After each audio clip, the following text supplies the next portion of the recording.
Bonjour à tous et bienvenue sur le plateau de Dimanche en politique. La Franche-Comté, notre région, possède 5350 km de cours d'eau. Parmi ceux-ci, 4549 pour lesquels la pêche est possible. Alors, problème avec la sécheresse, les poissons meurent par milliers, par millions. On dit que les abeilles sont d'excellents indicateurs de la qualité de l'air. Les poissons remplissent aussi ce rôle, cette fois-ci pour l'eau. Face à cette sécheresse et aux conséquences pour l'environnement, que faire? On en débat avec nos invités. Tout d'abord, Mathieu Pérez, c'est le trésorier de la Fédération de pêche du territoire de Belfort. Face à lui, Didier Chapuis, le directeur adjoint de la DDT, la direction départementale des territoires du Doubs. Et puis Jean-Noël Reich, hydrobiologiste, chargé de mission au syndicat mixte des milieux aquatiques du Haut-Doubs. N'oubliez pas, vous pouvez réagir, commenter cette émission grâce à Twitter et au hashtag DimpolFC comme Dimanche en politique Franche-Comté. On va commencer avec un premier tour de table. On manque d'eau. Est-ce que c'est vraiment une surprise pour vous qui êtes hydrobiologiste, Jean-Noël Reich? Est-ce que c'est une surprise ou pas? Une surprise quand même, dans le sens où des situations catastrophiques comme celle-ci, on ne la vit pas tous les ans. Et puis, heureusement. Tant mieux, oui. Par contre, une surprise, pas tout à fait, dans le sens où on sait quand même, alors là c'est pour ce qui concerne le Haut-Doubs, qu'on est dans un secteur extrêmement fragile. Et ça fait très longtemps qu'on sait que le Haut-Doubs est en déficit hydrique. Et c'est assez étonnant d'entendre ça quand on voit la pluie tomber régulièrement sur ce territoire. Mais la nature de la roche fait que l'eau s'infiltre très facilement et conduit à des problèmes en étiage. Pour le territoire de Belfort, est-ce que vous, en tant que pêcheur, vous avez remarqué des rivières en grande souffrance? Oui, alors clairement, nous sommes déjà très habitués de faire face à des épisodes de sécheresse de ce genre, parce que les milieux aquatiques sont déjà énormément sollicités de par les pressions qu'ils peuvent subir, mais de cette ampleur-ci, c'est une situation clairement inédite. Et puis vous, alors on parlait des sols calcaires, vous, c'est des sols karstiques, et puis l'eau, même si le ballon d'Alsace est très, très, on va dire, arrosé toute l'année, l'eau part très, très vite dans les rivières. Oui, voilà, clairement, le territoire de Belfort s'identifie par deux types de nature de sol très différentes. Vous avez au nord le secteur très karstique où l'eau fait que ruisseler et ne peut être contenue dans les sols, donc part très vite par l'intermédiaire des milieux aquatiques. Et la partie sud du territoire qui comporte des poches de réserve marneuses et qui permet une perméabilité de l'eau beaucoup plus importante, donc une restitution plus lente au cours d'eau. Ce qui explique que dans le nord du département, des fois, il y a des très graves inondations, justement, parce que les sols n'absorbent pas l'eau quand il y a de fortes pluies. Alors, Didier Chapuis, on va voir deux chiffres. Tout d'abord, dans le département du Doubs, 34 communes sont actuellement donc ravitaillées en eau, notamment par des citernes. 34 communes sans eau depuis déjà plusieurs semaines. Et puis, on a également une autre carte, cette fois-ci celle du département du Doubs, où on voit que plus du tiers du département se trouve en situation difficile, que ce soit déjà ravitaillé par des citernes ou alors on appelle ça des zones en tension. C'est une situation inédite dans le département? Oui, c'est une situation qui est clairement inédite de par son ampleur et de par sa durée. C'est vrai qu'il y a eu déjà des difficultés. On fait souvent référence à 2003 pour l'année, je dirais, la plus semblable à proximité d'idées des gens. Mais on est vraiment là sur quelque chose de particulier cette année. Les difficultés ont commencé au mois de juillet et puis on est maintenant au mois de novembre et les choses n'ont fait que s'empirer. Et pour ce qui concerne l'eau potable, c'est vrai qu'on est réellement dans une situation délicate. Avec, vous l'avez dit, 34 communes qui sont ravitaillées par des citernes. Il y a aussi des communes qui sont ravitaillées désormais par le biais de la solidarité entre les différents réseaux par les interconnexions qui ont pu être mises en place dans certains secteurs. Donc la solidarité, l'intercommunalité et l'interconnexion jouent son rôle à plein. Il y a aussi d'autres communes qui sont en difficulté, qui sont surveillées aujourd'hui. Et c'est vrai que si la situation perdure, on va vraiment arriver sur certains secteurs dans le dur. Et puis l'arrêté sécheresse continue. Donc ça veut dire qu'on n'a pas le droit d'arroser, par exemple. On n'a pas le droit de laver ses voitures. Aujourd'hui, je dirais que la question de l'arrosage n'est plus tellement d'actualité à l'époque où on est, mais par exemple, effectivement, il ne faut toujours pas arroser, laver ses voitures. Aujourd'hui, il y a clairement des priorités à donner et pour nous, c'est vraiment de privilégier l'alimentation en eau potable, l'abreuvement pour les populations, l'abreuvement du bétail, les ressources en eau également pour le fonctionnement des industries et la production, le système économique. Après, on peut comprendre, je pense, et il faut que les gens comprennent que notamment le lavage des voitures, le lavage des voiries. C'est superflu. C'est superflu. Et je pense que les gens sont un peu trompés aussi, parce que je crois qu'il faut rendre hommage aux collectivités locales, à ceux qui sont en compétence sur la gestion de l'eau potable. Il y a eu beaucoup d'efforts de fait. Et finalement, jusqu'aujourd'hui, malgré la gravité de la situation, les gens au robinet, ils ont un peu une situation courante et ils ne se rendent pas forcément compte de la gravité de la situation. Donc, oui, mais la situation, alors pour les humains, ça va à peu près, mais alors c'est pour les poissons que c'est une catastrophe. On va voir tout de suite un reportage qui a été effectué il y a 8 jours, donc dans le Doubs, à Arçon. Ça s'appelle une pêche de sauvetage. On regarde. Quelle tristesse. Ah oui. C'est une course contre la mort des poissons. Vous vous acharnez pas, hein, on fait un passage rapide. Hein. Ce qui reste, il va pleuvoir ce week-end. Les pieds dans les dernières poches d'eau, bénévoles d'associations et fédérations de pêche se sont retroussés les manches pour cette pêche électrique de la dernière chance. Oui, on va sauver tout ce qu'on peut, hein, tout simplement. Hein. Voir ce qui n'est pas mort, voir ce qui tient le coup, et puis le ramener sur Pontarlier, sur Doubs, essayer de trouver des trous d'eau. Regardez. Voilà un beau poisson qui est sauvé. Brochets, truites, perches, tanches. Au total, 6 tonnes de poissons ont été sauvées en une seule matinée, relâchées dans le Doubs, en amont de Pontarlier.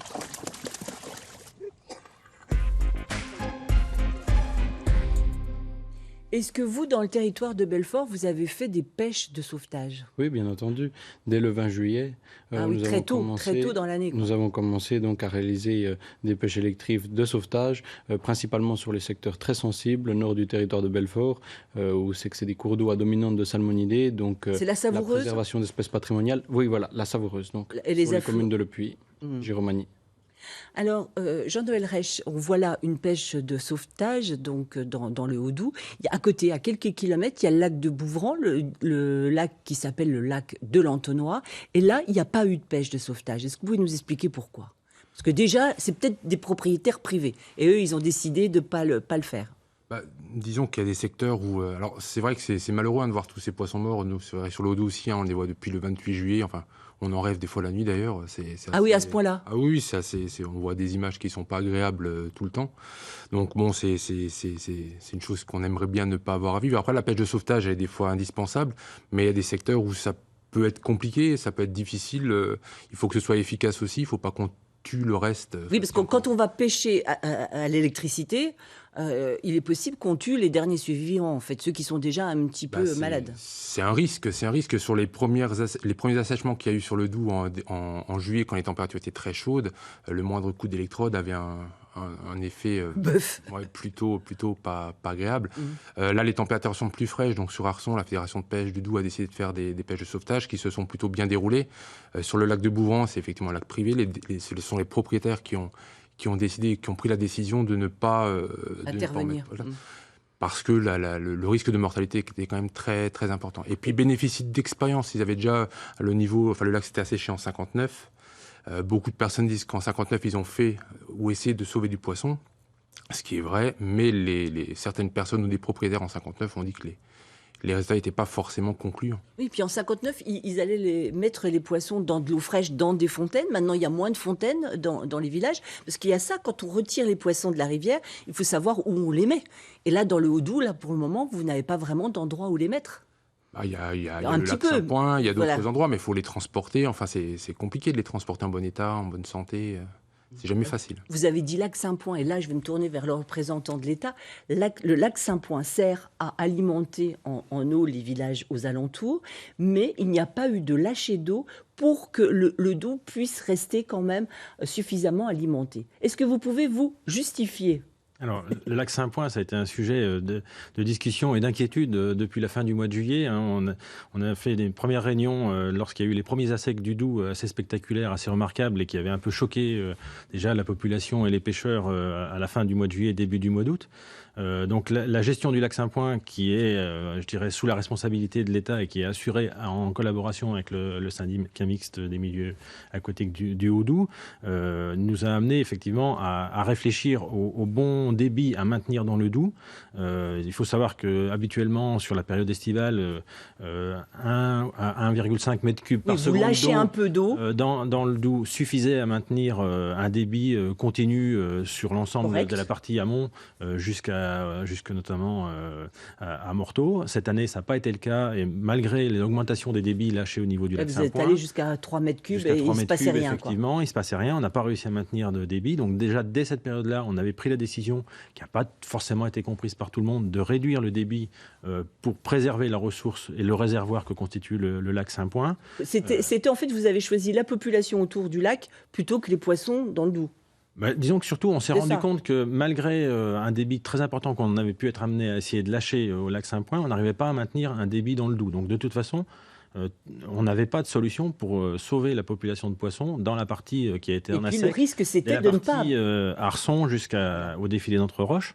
Et puis le risque qu'on avait effectivement en arrière-pensée, c'était de ne plus avoir de réserve d'eau par rapport au niveau des pompes dans le lac Saint-Point, les pompes courantes, qui aujourd'hui sont à un niveau où elles sont pratiquement désamorcées.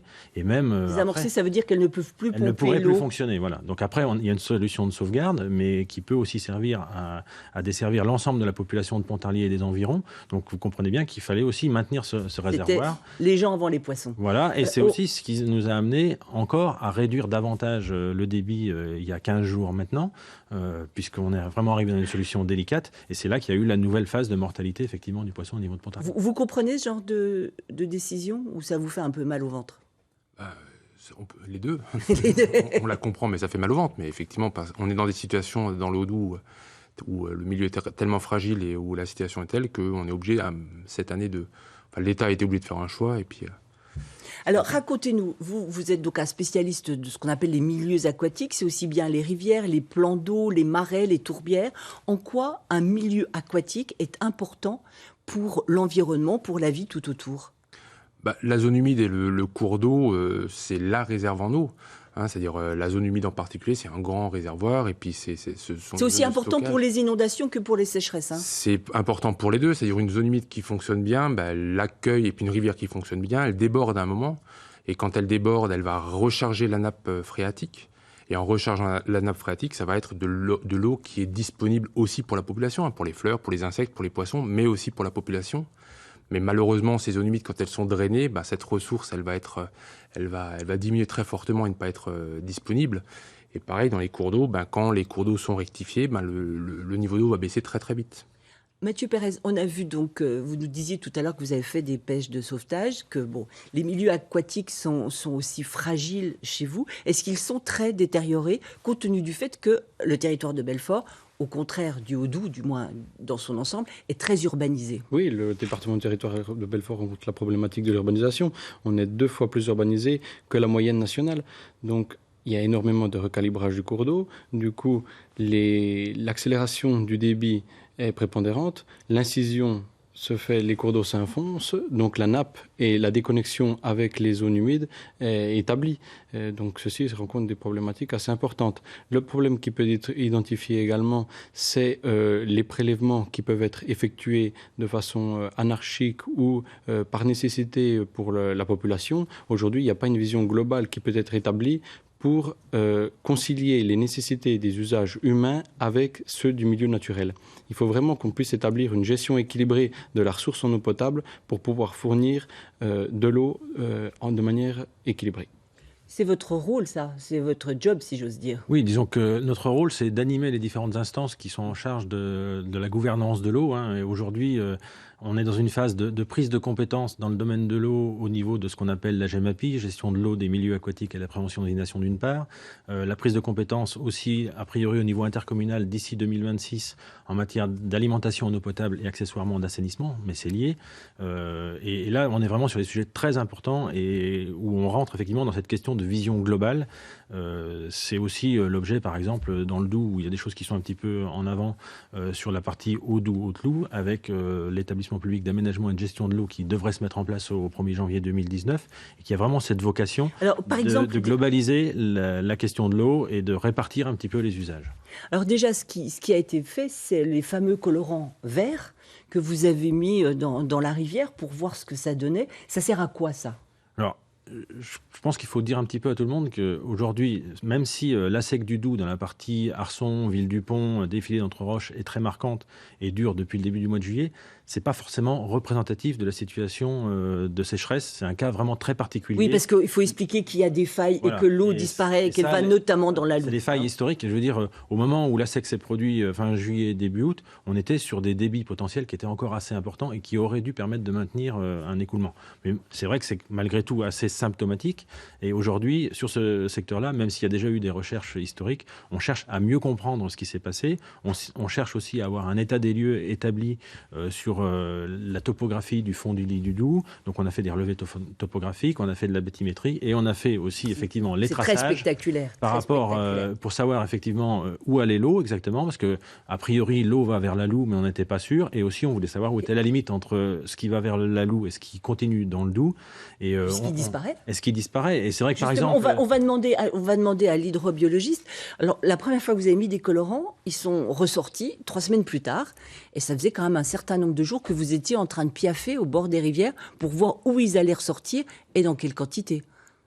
Pour les colorations ont été faites par les services de l'État, mais effectivement, on s'attendait à une sortie beaucoup plus rapide. Vous m'avez dit 2-3 jours, quoi. Théoriquement, 2-3 jours, ça aurait dû sortir. Et puis, je pense que c'est lié aussi au manque d'eau, justement, actuel. Et puis à la complexité du système. C'est-à-dire c'est un système que finalement, on connaît relativement peu.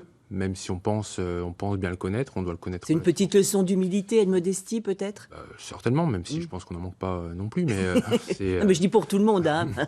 Mais oui, on s'attendait à ce que ça sorte plus vite. Et puis c'est sorti, mais de manière très directe, c'est assez clair. Ça n'a pas été diffus, mais ça a été très long. Donc vous allez renouveler ce genre d'expérience pour pouvoir connaître mieux le donc il y a eu un premier traçage effectivement qui a été fait sur la partie, on va dire, plutôt amont de la zone d'Assec et qui est sorti, on va dire, entièrement à la source de la Loue.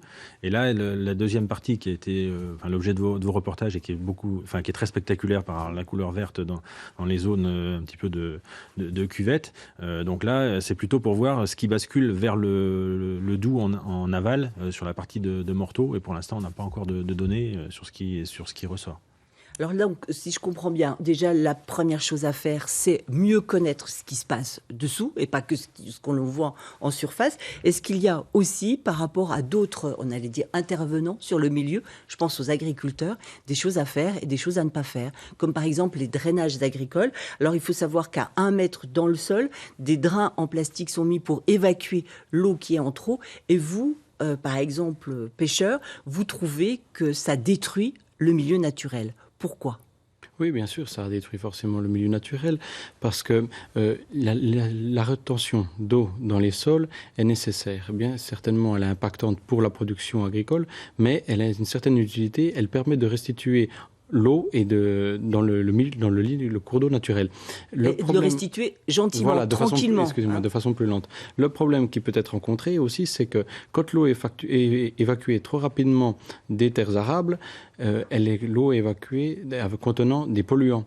Ces polluants sont les insecticides qui représentent principalement des ions négatifs qui ne peuvent pas être contenus dans les sols et qui ne peuvent pas être épurés donc, par la plantation en période hivernale. Donc, pendant les fortes pluviométries automnales, les polluants qui sont contenus dans les sols peuvent parvenir plus rapidement dans les rivières et donc dans les poissons. Exactement. Vous aussi, vous pensez que les drainages agricoles sont nocifs à l'environnement et qu'il faudrait les limiter ?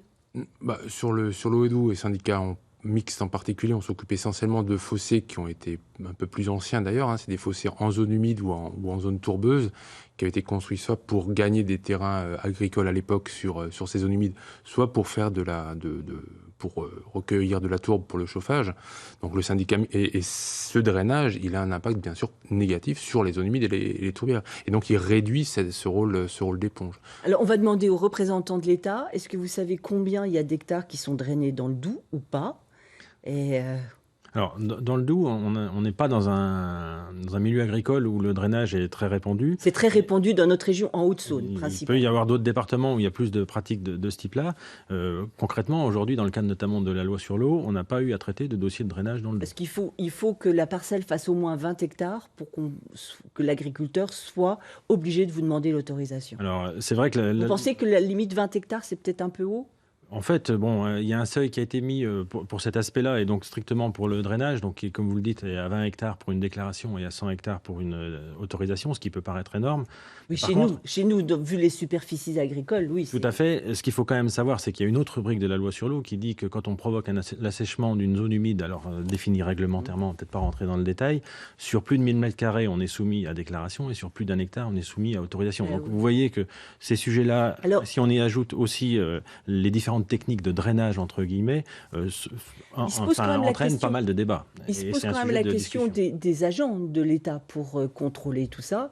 Parce que pour l'arrêté sécheresse, moi j'ai des questions de téléspectateurs, notamment de Neptune, qui dit on n'est pas bien informé, et puis l'État n'a pas suffisamment d'agents pour aller contrôler, que ce soit les stations de lavage automatique, les gens qui ont rempli leur piscine, etc. Vous répondez quoi ? Alors, d'une manière générale, dans ce domaine-là comme dans d'autres, on privilégie quand même les démarches partenariales, les démarches d'information en amont, plutôt que les démarches de contrôle et de police de l'eau, puisqu'on sait qu'en fait, c'est pas forcément le C'est plus parce que vous efficace. n'avez pas les moyens humains pour le faire ? C'est aussi un choix, parce qu'on s'aperçoit aussi qu'il vaut mieux convaincre les gens de l'intérêt de démarches plus vertueuses par rapport à l'environnement que d'intervenir simplement à la fin quand l'atteinte à l'environnement a été commise. Donc aujourd'hui, c'est vrai que nos forces et les agents qu'on mobilise sur le sujet de l'environnement sont plutôt à l'amont, sur le conseil, sur l'accompagnement de projets, sur effectivement, le cas échéant, financer aussi des projets de restauration de zones humides. Mais on sait aussi effectivement faire usage du pouvoir de police, et en l'occurrence de police de l'eau qui nous est donné. Alors plutôt dans une démarche pédagogique qui vise d'abord à faire cesser les infractions et les atteintes à l'environnement. Et le cas échéant, si les choses perdurent, il y a aussi des procédures administratives ou des procédures judiciaires qui sont engagées à l'encontre des personnes. Pas de répression, déjà de la prévention et de l'information. Vous aussi, au syndicat mixte, vous prônez le fait que les rivières ne soient plus toutes droites, comme elles ont été rectifiées il y a quelques dizaines d'années, mais que vous arriviez à refaire les méandres. Pourquoi ? Ce qu'on sait aussi, c'est qu'une rivière qui fonctionne bien, qui fonctionne de manière, on va dire, naturelle avec l'ensemble de ses fonctionnalités, déjà, elle a une certaine résistance et une certaine résilience. C'est-à-dire dans des phénomènes météorologiques comme ce qu'on a ici. Elle va jouer un rôle d'éponge, c'est pourquoi elle est faite, plus facilement, c'est ça ? Déjà, éponge pour reprendre l'eau et pour la redonner quand il faut. Ça, c'est un service qu'elle rend, on va dire. Retenir de l'eau et pouvoir le redonner après, ça, c'est le service qu'elle peut rendre aussi à la population. Mais en dehors de ça aussi, un milieu fonctionne, quand il fonctionne bien, il a plus de résistance aussi, même pour lui-même. C'est-à-dire un assèchement sera moins dramatique théoriquement, quand la rivière fonctionne bien.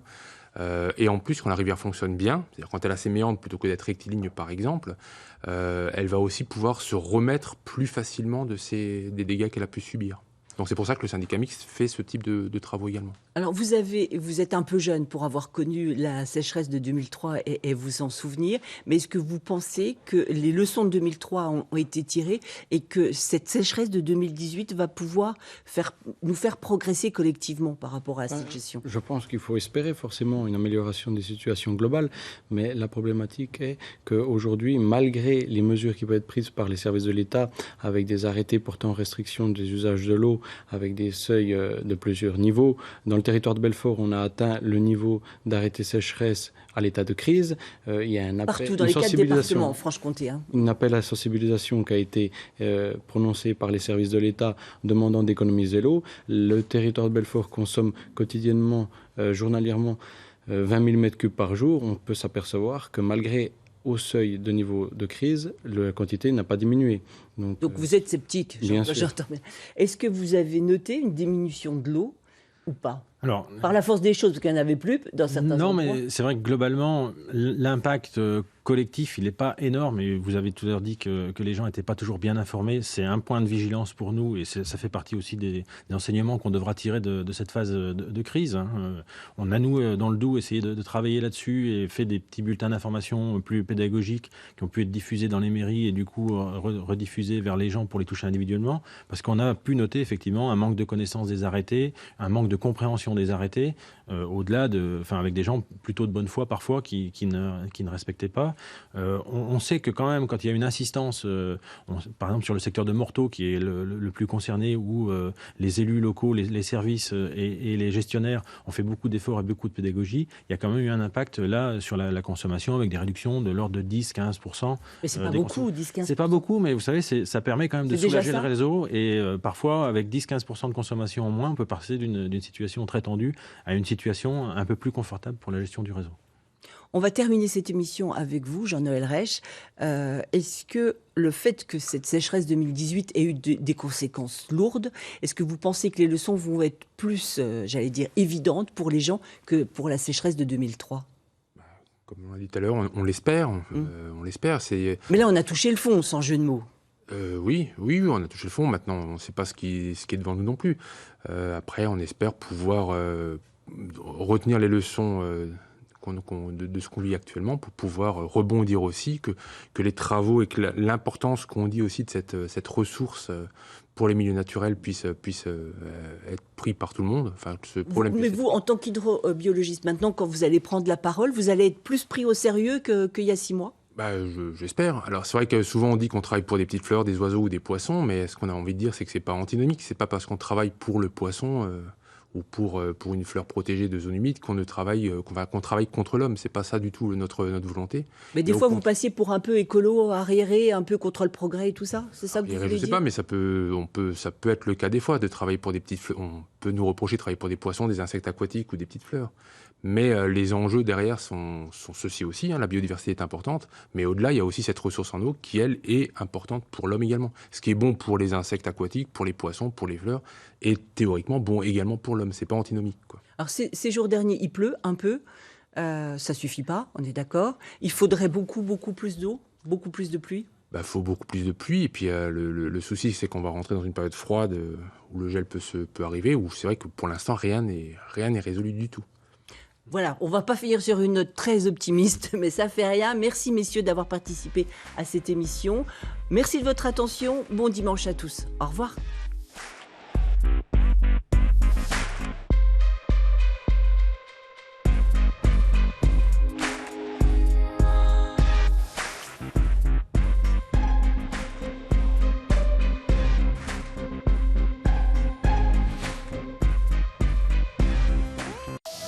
Parce que la guerre